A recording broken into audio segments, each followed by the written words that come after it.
오늘 이 자리에 참여하신 여러분들을 진심으로 환영합니다. 오늘 이 자리에 참여하신 모든 다라고 할 수는 없지만 많은 분들은 하나님의 특별하신 도움이 없으면 정말 매일을 살 수 없는, 그래서 우리 서로를 위해서 더 많은 기도가 필요한 그런 분들이 많이 있습니다. 그래서 여러분 기도하실 때에 여러분 서로를 기억하시고 좀 많이 기도해 주시기를 바랍니다. 오늘 특별히 이 자리에는 작년에 저희 교회에 한 3개월 나오셨어요. 근데 글쎄 얼마나 오래 이곳에 있을지는 모르지만 어쨌든 당분간 저희와 함께 이제 저희 교회에서 예배를 드리게 된 우리 박성호 목사님 내외분께서 오늘 이곳에 오셨습니다. 자녀들 전에 왔던 승리하고 그리고 또 아들이 하나 더 왔어요. 사모님까지. 자, 우리 잠시 일어서셔서 인사를 좀 한번 해주시겠습니까? 우리 박 목사님 가정에 여러분들의 특별하신 그 기도와 그리고 많은 격려가 필요합니다. 자세한 이야기는 다 할 수가 없습니다. 여러분께서 하여튼 많이 기도해 주시기 바랍니다. 오늘 이 시간에는 저희들이 로마서 12장 9절부터 10절에 있는 말씀을 가지고 오늘 함께 이 말씀을 가지고 은혜를 나누도록 하겠습니다. 우리 다 같이 로마서 12장 9절부터 10절에 있는 말씀을 다 같이 펴보시기를 바랍니다. 우리 조종학 집사님이 문제를 해결해 주실 걸로 믿고 우리 말씀을 보도록 하겠습니다. 사랑에는 무엇이 없나니 거짓이 없나니 악을 미워하고 선에 속하라.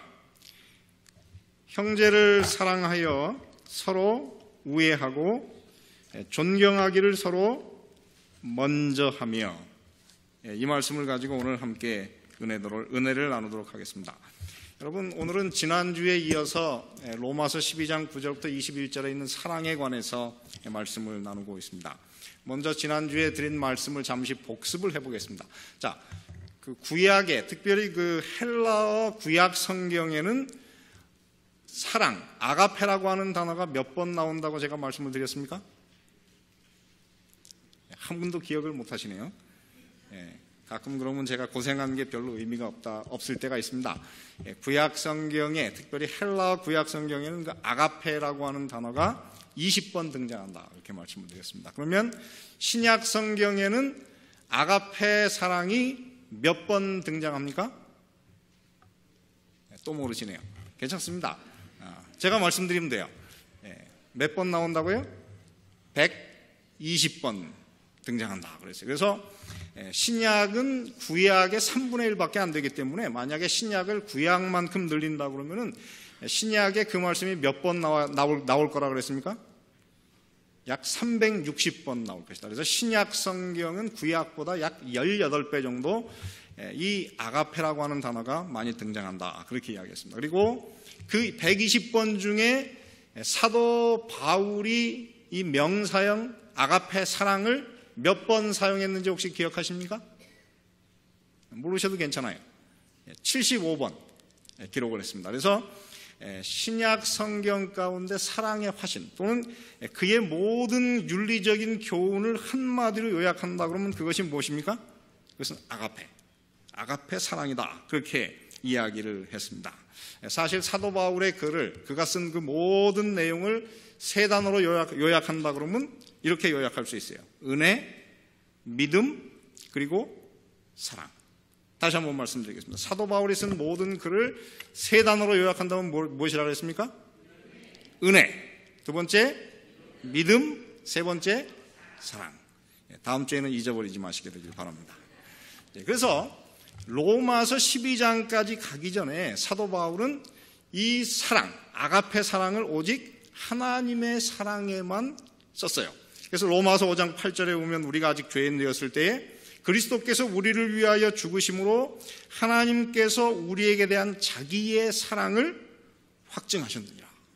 로마서 8장 35절에도 누가 우리를 그리스도의 사랑, 아가페에서 끊으리요. 로마서 8장 39절에도 높음이나 깊음이나 다른 아무 피조물이라도 우리를 우리 주 예수 그리스도 안에 있는 하나님의 사랑, 아가페에서 끊을 수 없으리라.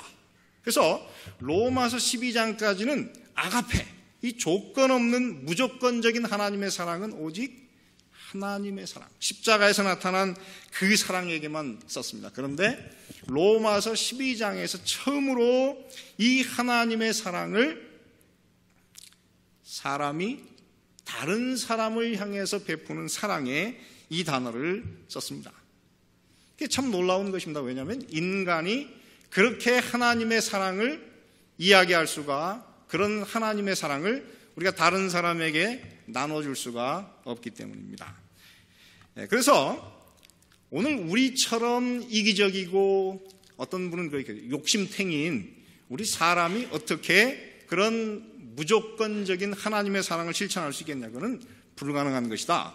그래서 이 사랑이 만약 우리 마음에 역사하고 있고 그것이 우리 마음을 지배한다면 그것은 바로 하나님께서 우리에게 그 사랑을 우리 마음에 주었다는 증거이다.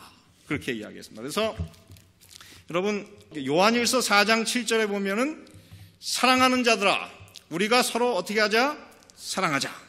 사랑은 누구에게 속한 것이니? 하나님께 속한, 이 아가페 사랑은 하나님께 속한 것이니 그 다음에 사랑하는 자마다 하나님께로서 어떻게 했습니까? 나서. 다시 말해 사랑은 거듭난 하나의 증거라. 그렇게 이야기했습니다. 그래서 C.S. 루이스라고 하는 그 유명한 기독교 변증가인 그 사람은 이 아가페 사랑을 무엇이라 불렀냐면 그것은 gift love다. 다시 말해 하나님께서 우리에게 주셨기 때문에 우리가 이 사랑을 할 수 있는 그런 사랑이다. 그렇게 이야기를 하고 있습니다. 오늘 우리가 다루고 있는 로마서 12장 9절부터 21절은 바울이 사랑에 대해서 이야기한 모든 본문 중에 가장 길고 가장 많은 양을 포함한, 그리고 꼭 연구해야 될 그런 내용입니다. 우리는 보통 사랑 그러면 고린도전서 13장을 이야기하지만 고린도전서 13장도 사실은 13장 1절부터 3절은 사랑은 다른 은사에 비해서 얼마나 중요한가. 그리고 13장 8절부터 11절은 다른 모든 은사는 부분적이고 일시적이지만은 사랑은 영원하다.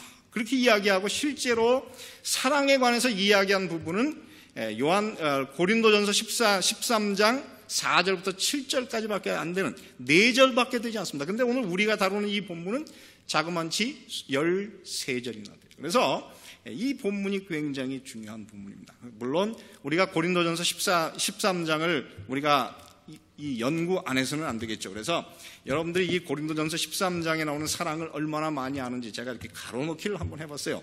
저희가 자랄 때에는 20살 때 제가 대학생이 딱 됐더니 모든 방송에서 항상 부르는 노래가 사랑은 언제나, 이 노래를 항상 불러가지고 제가 거의 하게 됐습니다. 여러분은 얼마나 이 본문을 기억하고 계시는지 한번 보겠습니다. 자, 다음 단어를 한번 넣어볼까요? 사랑은 오래 어떻게 하고? 참고. 사랑은 온유하며, 그 다음에 투기하는 자가 되지 아니하며, 사랑은 모르겠죠. 사랑은 자랑하지 아니하며 아니면 교만하지 아니하며, 그 다음에 둘 중에 하나는 자랑입니다. 아무튼 그 다음에 5절은 어떻게 시작합니까? 무례히 행치 아니하며 자기의 유익을 구치 아니하며, 그 다음 성내지 아니하며 악한 것을 생각지 아니하며, 무엇을 기뻐하지 않고 불의를 기뻐하지 아니하며 진리와 함께 기뻐하고 모든 것을 바라며 모든 것을 믿으며 모든 것을, 첫 번째는 모든 것을 참으며 모든 것을 믿으며 모든 것을 바라며 모든 것을 견디느니라. 대체로 다 아시네요. 이런 본문입니다. 그래서 이제 오늘 우리가 이 로마서 12장 9절에 나오는 이 말씀을 우리가 함께 이제 공부를 해보도록 하겠습니다. 자, 로마서 12장 9절부터 21절입니다. 죄송합니다. 21절은 이 전문 학자들에 가면 이것은 파라네시스 이렇게 했어요. 파라네시스. 이것은 도덕적인 혹은 윤리적인 권고다. 이렇게 이제 번역할 수 있는 말인데 이것과 비슷한 내용이 어디에 나오냐면 구약에 어디에 나옵니까?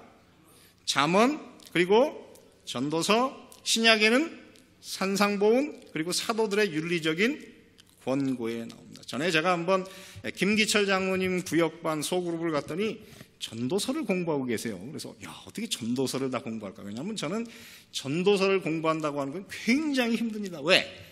전도서나 잠언의 특징이 무엇입니까? 거기는 한 절 다음에 그 다음 절이 사상이 다 달라요. 그래서 20절이 있으면 20개의 사상이 나와요. 통일성이 전혀 없는 그런 여러 가지 교훈들을 긁어모은 거예요. 그래서 이거를 공부할 때 굉장히 산만합니다. 그런데 이 로마서 12장 9절부터 21절도 사실은 매 절마다 사상이 달라요. 그래서 우리가 이것을 공부하려고 그러면 제일 좋은 방법은 이 사상과 비슷한 것이 어디에 등장하는가 이거를 서로 비교 연구하는 것이 가장 좋은 연구법이 되겠습니다. 자, 우리가 지난주에 공부하기를 지난주에 공부하기를 지나갔습니다. 사랑에는 무엇이 없다 그랬습니까?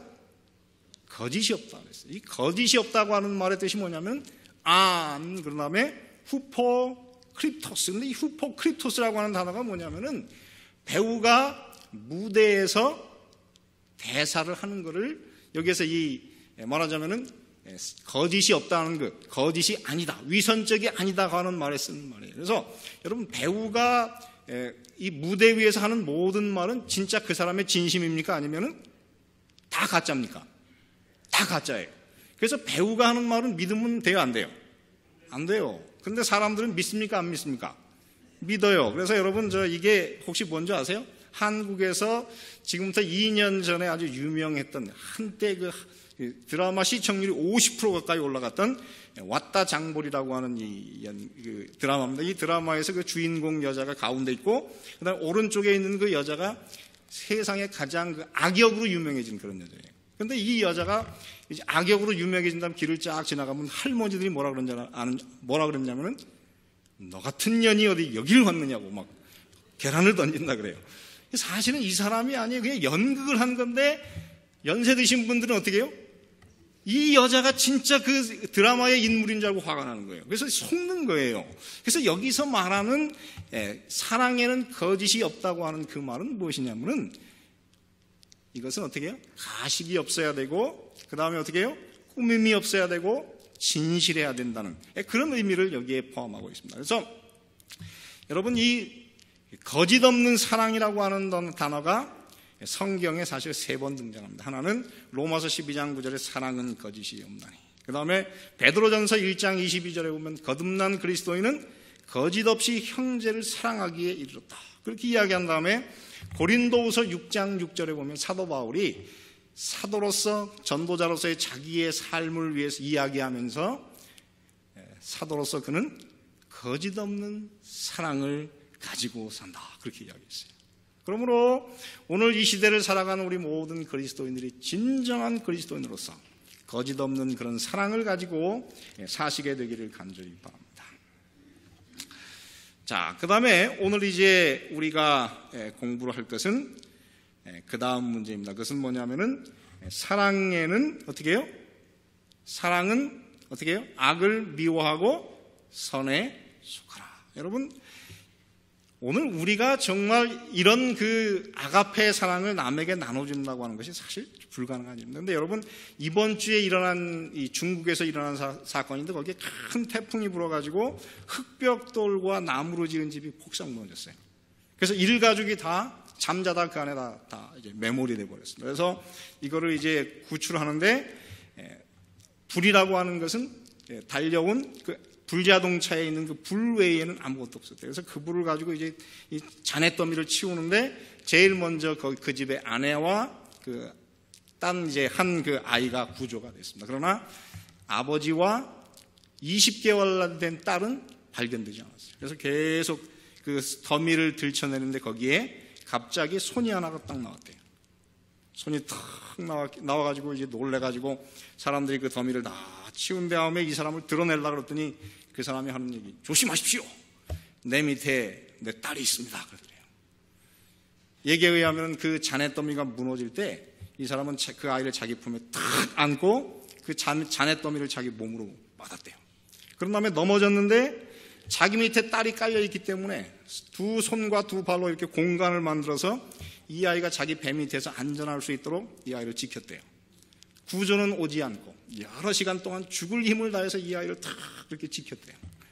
자네더미가 다 치워진 다음에 남자를 드러냈을 때 그 밑에 건강하게 다치지 않은 딸이 살아났습니다. 딸이 구조가 된 다음에 이 사람이 그 자리에서 기절을 했다 그래요. 세상을 감동시킨, 대륙을 감동시킨 이야기다. 이렇게 해서 이번에 신문에 나온 이야기입니다. 그렇습니다. 오늘 우리가 과연 이런 사랑을 가지고 살 수가 있겠는가?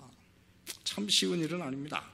그래서 오늘 이제 우리가 이 이야기를 근거로 해서 오늘 이야기를 나눠보겠습니다. 로마서 12장 오늘 9절 10절의 본문에 의하면은 그리스어에서 사랑이라고 번역될 수 있는 네 가지 단어 중에 세 가지가 거기에 등장하고 있어요. 그 단어가 무엇인지 아시죠? 에로스, 남녀 간의 성적인 사랑. 스톨게, 그럼 뜻이 무엇이라고 했습니까? 가족 간의 사랑. 그리고 필리아, 그럼 그 뜻이 무엇입니까? 친구 간의 사랑. 그리고 마지막에 아가페는 무조건적인 십자가의 사랑, 하나님의 사랑. 이렇게 이제 이야기하는데 로마서 12장 9절부터 10절을 한번 보겠습니다. 거기에 보면 이렇게 시작되고 있어요. 사랑에는, 아가페에는 무엇이 없나니? 거짓이 없나니? 악을 어떻게 하고? 미워하고 선에 속하라. 형제를 사랑하여 할 때 이것이 뭐냐면 헬라어로 필라델피아. 그래서 이 필리아. 다시 말해 이 친구 간의 사랑이라고 하는 단어가 거기 들어있고, 서로 우애하고 할 때 그 우애라고 하는 단어가 필로스톨고스. 그래서 그 뜻은 뭐냐면은 친구 간의 사랑 더하기 가족 간의 사랑. 그래서 이 세 가지, 이 짧은 구절 안에 이 세 가지가 다 들어있습니다. 그래서 이 마지막 끝에 있는 두 구절을 사실 번역하기가 굉장히 어렵다 그래요. 그래서 이것을 그 NIV에서는 이렇게 번역했습니다. Be kindly affectionate to one another with brotherly love. 여러분, 이것을 정확하게 번역하면 어떻게 번역하면 되겠습니까? 굉장히 어려운 이야기입니다. 그래서 이것을 번역하자면은 그냥 직역을 하자면 이런 뜻이에요. 형제의 사랑을 가지고 서로에게 친절하게 다정하게 되어라. 그런 뜻이에요. 이게 참 어려운 이야기죠. 자, 그래서 오늘 이 말을 가만히 생각해 보면 이 그리스도 공동체, 이 교회라고 하는 것은 무엇입니까? 그것은 사랑과 그 다음에 친구 간의 사랑인 필로스와 그리고 그 다음에 그 가족 간의 사랑인 우애가 공존하는 그런 조직이 바로 이 교회라는 것입니다. 그래서 여러분, 교회에 들어오면 어떻게 돼요? 우리가 예수님의 하나님의 사랑을 알게 되면 그것이 친구를 향한 사랑을 일깨우고 가족 간의 사랑을 일깨우는 그런 것이 바로 교회입니다. 이것 또한 우리는 그리스도 안에서 우리가 다 무엇이 되었습니까? 한 가족이 되었어요. 그래서 이 사상을 오늘 여기에 담고 있는 것입니다. 자, 이제 오늘 우리가 이야기하고자 하는 마지막 부분으로 넘어가도록 하겠습니다.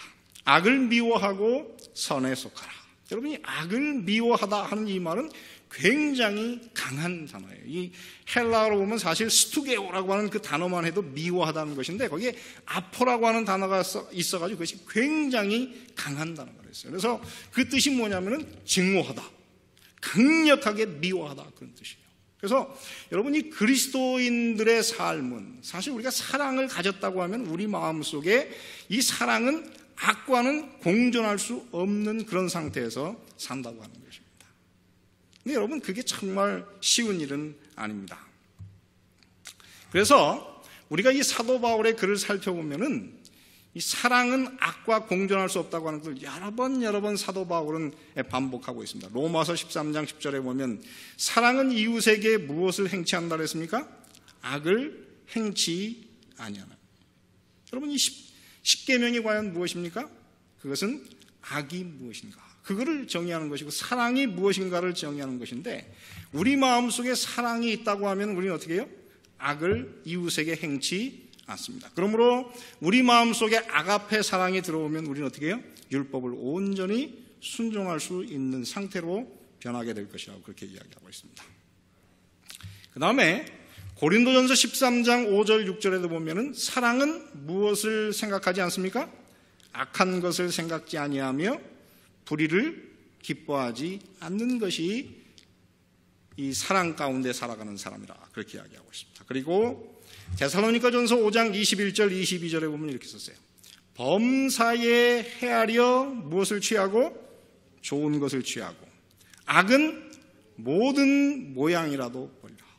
이 범사에 헤아리다고 하는 말을 정확하게 번역하면 뜻이 뭐냐면 모든 것을 다 시험해가지고 그 가운데 혹시라도 악과 관련된 그 어떤 것이라도 있으면 그것은 다 어떻게 하고 다 버리고 오직 어떻게 해요? 좋은 것, 선한 것에 어떻게 강하게 달라붙어 있으라. 그런 뜻입니다. 그러므로 사랑하는 성도 여러분, 오늘 우리가 이 땅에서 살아가는 우리 모든 그리스도인, 우리는 사랑으로 넉넉해져야 되지만 오늘 우리는 결코 악을 용납하는, 사실은 어떻게 해요? 죄인은 사랑해야 되지만 이 그리스도 공동체가 악을 용납하는 그런 조직은 되지 말아야 한다고 하는 것입니다. 마지막으로 오늘 이게 참 로마서 12장 17절로 21절에 보면은 그러면 우리가 이 악을 미워한다고 하는 것이 구체적으로 무엇인가를 오늘 여기서 이야기해 주고 있습니다. 로마서 12장 17절로 21절에 보면 이렇게 쓰고 있어요. 아무에게도 악으로 악을 갚지 말고 모든 사람 앞에서 무엇을 도모하라? 선한 일을 도모하라. 할 수 있거든 너희로서는 모든 사람으로 더불어 평화하라. 내 사랑하는 자들아 너희가 친히 원수를 갚지 말고 진노하심에 맡기라. 기록되었으되 원수 갚는 것이 내게 있으니 내가 갚으리라고 주께서 말씀하시니라. 내 원수가 줄이거든 어떻게 하고 먹이고 목마르거든 어떻게 하라? 마시오랴. 그리함으로 내가 숯불을 그 머리에 쌓아 놓으리라. 악에게 지지 말고 무엇으로? 선으로 악을 이기라. 이번에 우리 미국에서 이제 지금 대통령 선거가 지금 이제 진행되고 있습니다. 이번에 1차 이제 TV 토론이 있었는데 그곳에 보면은 여러분들이 잘 아시는 대로 이 사람이 나타나고 있습니다. 이 사람은 그 사람의 그 표어가 무엇입니까? 미국을 다시 위대하게 만들자. 미국을 위대하게 만드는 그 비결이 무엇입니까? 그거는 어떻게 해요?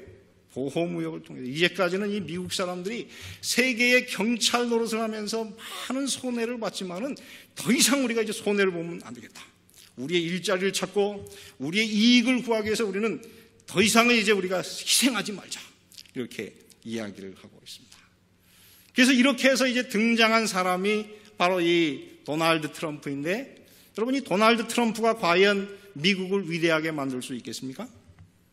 이 도널드 트럼프에 대해서 많은 사람이 걱정하고 있습니다. 왜냐하면 이 사람은 그렇게 미국을 위대하게 만든다고 하면서 그는 자기가 돈을 버는 데서 많은 악을 행한 사람이에요. 이제 세계에 흩어진 미국의 모든 기업들을 다 미국으로 끌어들인다고 하면서 그는 사실은 이제까지 다른 나라에서 많은 물건을 생산해다가 미국에 팔면서 많은 돈을 번 사람이었어요. 심지어는 이 사람이 지난 몇십 년간, 거의 20년간 이 사람이 미국의 세금 낸 그 내역을 공개하지 않습니다. 왜 공개하지 않는가? 이 사람이 세금을 너무 많이 축소 보고해가지고 공개되었다 그러면 이 사람이 거짓말장이라는 것이 단번에 드러날 것이기 때문에 다 감추고 있어요. 그래서 힐러리 클린턴도 사실은 정직하고 좋은 여자가 아니지만은 이 트럼프가 너무 나쁘기 때문에 이 힐러리의 작은 악이 다 가려지고 있습니다. 그러므로 이 트럼프의 얘기는 무엇이냐면 미국을 위대하게 만들기 위해서 우리는 어떻게 해요? 적당한 악을 사용해야 된다고 하는 것입니다. 여러분 이럴 때 과연 우리가 이 사람의 그 이야기가 맞는 것입니까? 그러므로 오늘 우리가 다시 한번 이 로마서 12장에서 악을 미워한다고 하는 말의 그 구체적인 의미가 무엇입니까? 그것은 악을 악으로 대항해서 이기면 그것이 가능한 것입니까? 그렇지 않습니다. 오늘 여기서 보면 뭐라고 그랬냐면은 악에게 지지 말고 무엇으로? 선으로 악을 이기라. 다시 말해 악을 대항할 수 있는 유일한 방법이 무엇입니까? 그것은 오직 선을 사용하는 것입니다. 이 본문을 설교하면서 찰스 스펄전은 세상에는 네 종류의 사람이 있다 그렇게 했습니다. 첫 번째는 어떤 사람이냐면은 사람 같은 사람이 있다. 이 사람과 같은 사람은 어떤 사람이냐면은 내가 받은 선만큼 남에게 어떻게 해요? 돌려주는 사람. 이거는 거듭나지 않은 이방인도 어떻게 해요? 자기에게 잘하는 사람에게는 잘하기 때문에 바로 그 사람은 사람과 같은 사람이다. 그렇게 하겠어요. 두 번째, 짐승과 같은 사람이 있다 그랬어요. 짐승과 같은 사람은 어떤 사람입니까? 악을 악으로 갚는 사람은 짐승과 같은 사람이다. 세 번째, 그곳에는 마귀와 같은 사람이 있다 그랬어요. 마귀와 같은 사람은 어떤 사람입니까? 선한 것을 악으로 돌려주는 사람이 바로 이 짐승과 같은 사람이에요. 마귀와 같은 그런 사람. 그래서 여러분, 이 땅에서 우리는 많은 경우에 좀 마귀하고 좀 평화로운 길을 좀 추구할 수 없을까? 그렇게 얘기하지만은 성경에서는 뭐라고 했어요? 악을 대항을, 마귀를 이기는 유일한 방법은 무엇이라고 했습니까? 마귀는 어떻게 해야 된다고 했어요? 대적해서 이겨야 된다고 했어요. 그렇지 않으면은 마귀를 이길 수 있는 비결은 아무것도 없다. 그렇게 이야기하고 있습니다. 그러면 마지막으로 하나님과 같은 사람이 있어요. 그 사람은 어떤 사람입니까? 악을 무엇으로 갚는 사람? 선으로 갚는 사람이 바로 하나님과 같은 사람이고 그리스도인과 같은 사람이라 그렇게 이야기를 하고 있습니다. 그러므로 오늘 이 자리에서 우리 모든 거듭나신 우리 올랜도 중앙교회 모든 성도들은 앞으로 사는 여러분의 삶 가운데서 항상 악을 선으로 갚을 수 있는 그런 그리스도인으로서 사시게 되기를 간절히 바랍니다. 그러면 왜 우리가 선으로 악을 이겨야 되는 것입니까? 여러 가지 방법이 얘기가 있지만은 악은 어떻습니까? 더 큰 악을 낳습니다. 그래서 여러분 중국의 그 무협 소설을 아십니까? 무협 소설의 내용이 무엇입니까?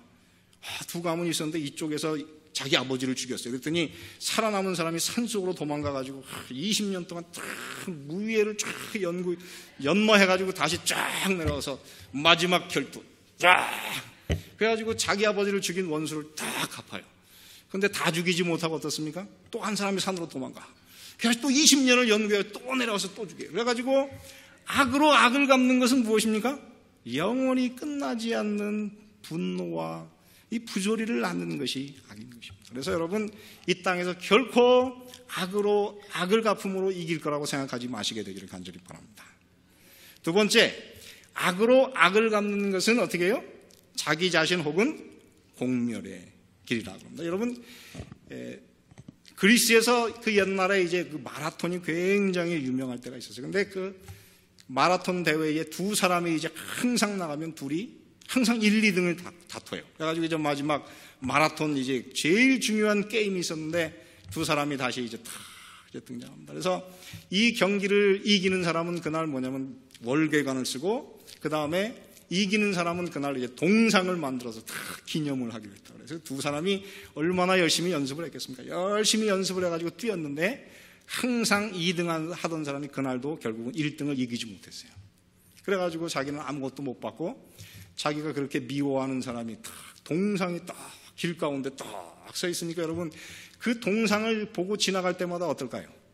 속이 아파요. 그래서 어떻게 하면 좋을까 그러다가 이 사람이 밤에 잠을 안 자고 가가지고 이 동상 밑을 매일 조금씩 파기 시작했대요.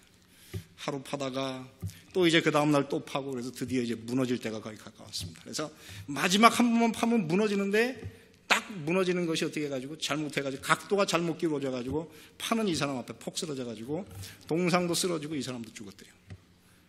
그래서 여러분 이 땅에서 우리가 악으로 악을 갚는 것은 이거는 같이 망하는 일이에요. 그래서 하나님께서 우리를 위해서 어떻게 해요? 악으로 악을 갚지 말고 선으로 악을 이기라 그렇게 말씀하고 있습니다. 마지막으로 여기서 이렇게 이야기했어요. 선으로 악을 갚는 것만이 무엇이다? 구원의 길이다. 이렇게 이야기를 하고 있습니다. 여러분 안에 참 제가 이제 이 세상에서 살면서 제일 어려운 삶 중에 하나가 이제 결혼 생활이 참 쉽지 않습니다. 특별히 이 사모님을 모시고 사는 게 쉽지 않아요. 근데 우리 집사람하고 사실 싸우는 건 대체로 이 설교 얘기예요. 왜냐하면 그날 설교가 딱 끝나면 우리 집사람이 인상이 딱 굳었다 그러면 오늘 뭔가 실수했구나. 집에 가기까지 제가 오늘 어떤 말이 나올까 이렇게 해가지고 이제 이게 괴로워요. 그래가지고 이제 집에 가면 드디어 이제 핑계를 탁 잡아서 때리기 시작합니다. 그러면 이 마누라가 없었으면 얼마나 좋을까 이렇게 가끔 기도할 때가 있어요. 여러분, 근데 세계 그 3대 악처가 있습니다. 누군지 아십니까? 세계 3대 악처가? 첫 번째는 누구의 안에? 성경에 있어요. 누구의 안에? 욥의 안에. 두 번째는 누구이고? 소크라테스의 안에. 세 번째는 누굽니까? 요한 웨슬레의 아내랍니다. 그런데 이 세 사람들은 다 악처 때문에 세상적인, 세계적인 인물이 됐어요. 왜냐하면 욥은 성경에서 보면 구약 성경에서 세계에서 가장 위대한 의인 3명 중에 한 명이 됐어요. 그 부인이 당신 잘하십니다 이랬으면 아마 이 욥이 어떻게 해요? 이 아내의 말에 빠져가지고 그렇게 의인이 되지 못했을 거라 그래요. 그 다음에 소크라테스는 그 부인이 계속 자기를 괴롭히지 않았다 그러면 그렇게 위대한 사상가가 될 수 없을 거라 그래요. 그리고 마지막으로 이 요한 웨슬레는 어떻게 해요? 매일 아내가 괴롭히니까 어떻게 해요? 괴로우니까 맨날 성경책 들고 자기 기도방에 들어가서 성경 읽고 기도만 했대요.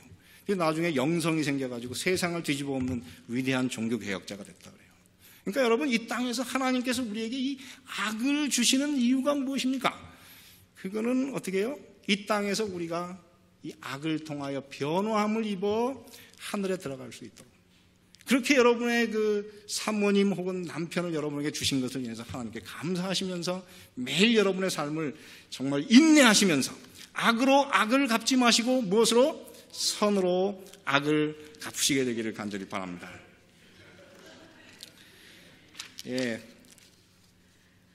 여기에 이런 이야기가 있습니다. 미국 독립전쟁 당시에 그 펜실베니아 그 에브라다라고 하는 그런 도시에 그 올드 베프티스트 교회의 목사인 피터 밀러라고 하는 목사님이 있었고, 그 도시에 이 교회와 이 목사님을 계속 아주 괴롭히는 그런 그 사람의 원수가 있었대요. 근데 이 사람이 결국은 이 적군과 내통을 해가지고 나중에 모반죄에 걸려가지고 마지막 이제 이 심판을 받는 데서 결국은 사형 선고를 받게 됐어요.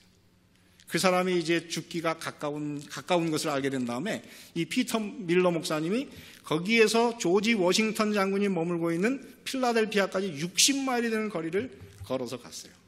간 다음에 이 장군을 만나서 이 악인을 이 사람을 좀 살려주시기 바랍니다. 간절히 탄원을 했대요. 그랬더니 이 조지 워싱턴 장군이 뭐라 그랬냐면은, 내가 당신의 말씀, 목사님의 말씀을 다 들으니 참 살려주고 싶지만은 이 사람의 죄가 너무 크기 때문에 죄송하지만 당신의 친구는 도대체 살 수 있는 길이 없겠습니다. 그렇게 하겠어요. 그랬더니 이 피터 밀러 목사님이 뭐라고 했냐면은, 그 사람이 내 친구가 아니고 나의 가장 큰 원수입니다.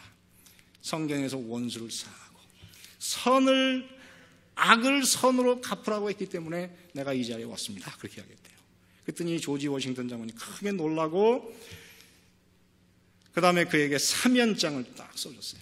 사면장을 들고 거기서 다시 이제 사형이 집행되는 15마일을 걸어서 갔습니다. 그날 그 사형이 집행되는 것은 시간은 12시가 조금 넘은 오후 시간이었는데, 딱 갔더니 이제 사형이 막 집행되려고 하는 그런 순간이었대요. 그래서 그 사람이 딱 들어오는데 그것을 본 그 단두대 위에 서 있는 그 사형자가, 사형을 당하는 사람이 말하기를, 저기 밀러 목사님이 오시는데 저 사람이 나의 원수였는데 오늘 아마 내가 죽는 이 모습을 보면서 드디어 원수를 갚았다 그러려고 하고 지금 오는 것 같다고 큰 소리로 외쳤어요. 근데 그 말에 이 밀러 목사님이 귀를 기울이지 않고 그 사면장을 그 사형 집행관에게 탁 내밀었어요. 사형을 내리려던 그 모든 것이 딱 멈춰졌고 그 사람은 살아나게 되었습니다. 그렇게 그 지독한 원수가 그 이후에는 다시는 이 밀러 목사님을 괴롭히지 않았다는 실제적인 이야기가 있습니다. 사랑하는 성도 여러분, 우리가 이 땅을 살아가면서 사실 오늘 제가 이 설교를 하는데 참 어려웠어요. 목사가 늘 사랑해야 되지만은 어떤 때는 사랑하지 못할 때도 있어요. 그래서 참 괴롭더라고요. 그래서 제가 오늘 이 설교를 안 했으면 좋겠다 그런 생각도 들었습니다. 그래서 많이 기도한 다음에 제가 오늘 이 설교를 그래도 하나님의 음성이기 때문에 내가 한다. 그렇게 제 마음에 결심을 했습니다. 사랑하는 성도 여러분, 이 땅에서 사랑하면서 산다고 하는 것이 참 어렵습니다. 정말 어려워요. 제가 오직 예수를 위해서 산다고 결심했지만은 때때로 미운 사람이 생기기도 하고 참 어렵습니다. 그러나 저는 선택했습니다. 힘들지만 선으로 악을 갚고 악으로 악을 갚는 그런 그리스도인으로 살지 않기로 결심했습니다. 사랑하는 성도 여러분, 이 교회를 돌아보십시오. 다 부족한 사람이고 다 흠 많은 사람이에요. 우리가 하나님처럼 완전한 사람만 사랑한다고 하면 이 교회에 사랑할 만한 사람은 아무도 없어요. 그러므로 사랑하는 성도 여러분, 다른 사람을 변화시키는 유일한 방법은 선으로 악을 갚는 것입니다. 그러므로 오늘 말씀에 사랑에는 거짓이 없나니 무엇을 미워하고 악을 미워하고 선에 속하라. 왜 주님께서 이런 명령을 주셨습니까? 거듭나면 우리가 다른 사람을 사랑할 수 있지만은 사랑은 실천함으로 원숙해지고 더 하나님의 사랑에 가까워지기 때문입니다. 그러므로 여러분, 이 땅을 살아가시는 날 동안 끊임없이 사랑 가운데에서 악으로 악을 갚지 마시고 선으로 악을 갚아 우리 주변의 사람들을 변화시키는 그런 그리스도인으로서 사시게 되기를 바라면서 오늘 말씀을 마치겠습니다. 은혜로우신 아버지 하나님, 오늘 우리 마음속에 하나님의 성령으로 임하여 주셔서 사랑할 줄 모르고 이기적이고 나중심적인 저를 먼저 변화시켜 주시고 또한 우리 성도들을 변화시켜 주시옵소서. 사랑은 오직 하나님께 속하였다고 하였사오니 당신의 사랑을 우리 마음속에 심어주사 이기적이고 욕심장인 저희들도 주님의 그 사랑을 배워 실천할 수 있도록 은혜를 베풀어 주시옵소서. 결코 우리 증오로나 악으로 나를 멸망시키고 내 이웃을 멸망시키는 어리석은 사람들이 되지 않을 수 있도록 은혜를 베풀어 주시고 사랑받을 수 없는 모든 사람을 사랑하기로 결심하는, 그리고 그 사랑을 실천하는 그리스도인들이 될 수 있도록 은혜를 베풀어 주시옵소서. 우리가 먼저 이웃을 향하여 손을 내밀 수 있도록 은혜를 베풀어 주시고 우리를 미워하는 자의 마음속에 사랑으로 그들의 참으로 굳어진 마음을 부드럽게 할 수 있는 사랑의 마술사가 될 수 있도록 은혜를 베풀어 주시옵소서.